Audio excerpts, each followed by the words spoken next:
समय आम देश में धीरे धीरे संक्रमण वृद्धि पाइबार लगी। एक्टिव केस संख्या 1000 को टपी साराणी एवं जहां हम अनुमान करें गोटे नुआ भ्यारिएंट आसी पहुंची कि जो दुईटी नुआ भ्यारिएंट बर्तमान संक्रमण वृद्धि पाऊँ जोटा आप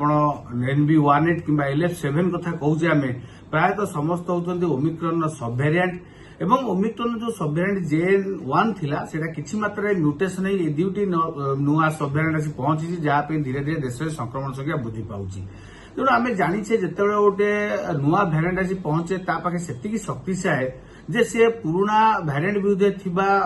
इम्यूनिटी कि रोग प्रतिशक्ति को भेद कर रोग तैयारी करें कि संक्रमण वृद्धि करे। तेणु वर्तमान समय जो दुटा नुआ भ्यारिएंट आसीची एवं जितेबाला गोटे संक्रमण वृद्धि पाई निहाती भाव में भाइरस तार गोटे प्राकृतिक प्रक्रिया हिसाब से धीरे धीरे संक्रमण वृद्धि पाइब गोटे नुआ वेव कि नुआ लहरी रूप नब जहां आम देखी आसे विगत दिन में। तेणु वर्तमान धीरे धीरे संक्रमण वृद्धि पाइब किछि दिन पर प्राय 2 ରୁ 4 सप्ताह पर गोटा समय आसो जो संक्रमण गोटे समाधान फेज आसी पहुंचो धीरे धीरे कमिबा आरंभ हम। तेणु यहाँ गोटे भाइरस गोटे वेव थाए जोटा आम एपिडेमिक वेव कहूचे। आशा करुचे 2020-21 भाया किसी गोटे ग्लोबाल पैंडेमिक वेव आसबनी किंतु जिते नुआ भ्यारिएंट आसी पहुंची निहाती भाव में आशा रोचे कि गोटे एपिडेमिक वेव आसो किंतु बेसी किसी भयभीत कि आतंकित हबानी जहाँ तथ्य मिलूँ बर्तमान पर्यंत जदियो ए दुईटी नुआ भ्यारिएंट NB18 कि LF7 अधिक संक्रमणशील अधिक रोग करुच्ची अधिक क्षिप्र व्यापुची किंतु एते भयावह कि मरणात्मक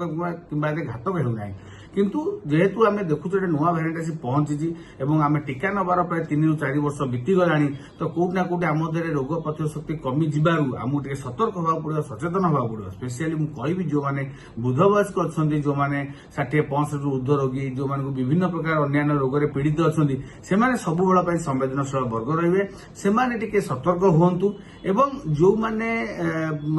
सब बेल बाहर को जाऊँ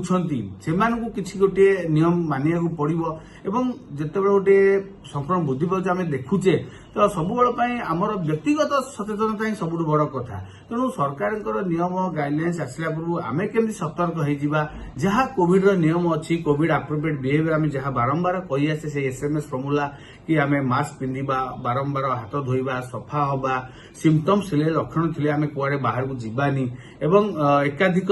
रुंड करवानी क्लोज घरे आबद्ध घरे वर्तमान समय एकाधिक लोक रहा कि गोटे